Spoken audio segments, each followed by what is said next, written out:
Hello class. Today I'm going to show you how to use layer mask to combine pictures and how to edit the mask to make interesting compositions. So we have this cloud picture and also a cute cat picture. First we need to combine them into the same file with different layers. So I'm just going to move this layer onto the other file and just leave it there, so they're going to be in the same file in different layers.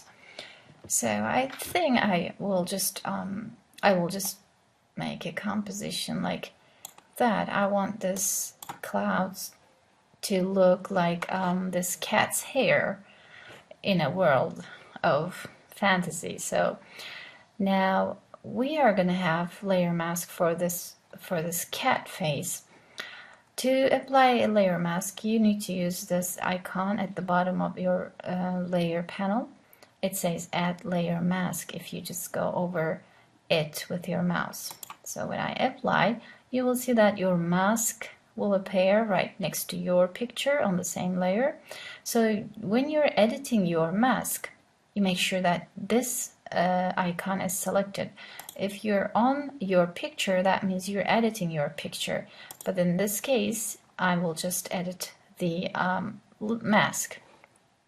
So first, I want to show you how to use gradient tool on this picture. Since this is like I want to just get rid of the sides of this picture, so I'm just going to use gradient tool, but not the straight ones. I will just use the radial one. So let's just use this. If you just get one point and then just leave it, you will see that it just applies a round gradient over your shape.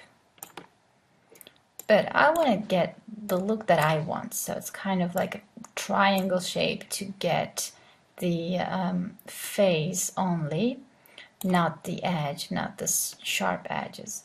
So you get the point how to use a gradient tool on the layer mask, I hope. So, but I'm just going to go ahead and edit this mask by myself. But as you see, the black parts are the parts that doesn't show on the picture.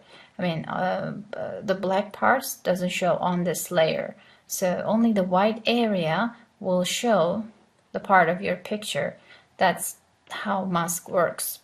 So to be able to edit your mask, you need to double click on it.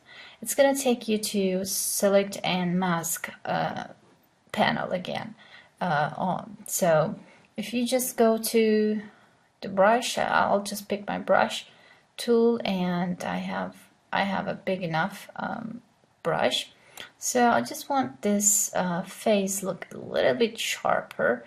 I want the eyes look sharper, and I want to get the face like almost a triangle, because cat's face resemble more like triangle. So I'm a cat person, as you might tell, maybe because I have a cat just like this little cat over here, a white Himalayan minx. Her name is Coco. So here we go. So I want to get this part all over, because so as you see, this seems like pretty sharp edges. So we don't want sharp edges on these kind of compositions. Let me just show you how it looks on the real composition right now. So I'm just going to go back there and soften these edges by using feather option. So go ahead and use this. Like, it's just, since my pictures are big, it takes a while. Like, it takes a lot of feather application to make the edges softer. So as you see, it's getting softer and softer. It just depends on your pictures, your images size. So press OK. I think this much of face is good enough for me to give the feeling of my composition. So At this point, I'd like to show you some blending options, how different blending modes would affect this composition. So normally it's normal mode.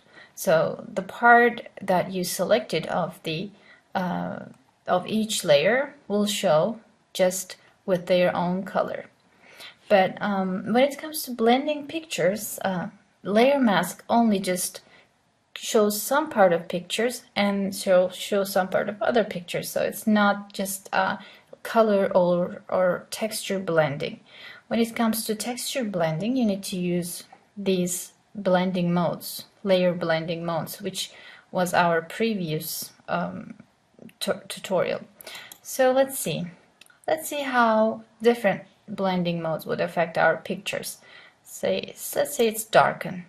See, it's going to show only the dark colors, or dark colors will override the the light colors. That's how it works.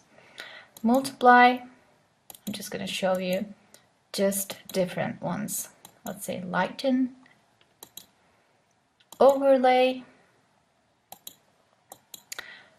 and you have like very different look in each blending mode.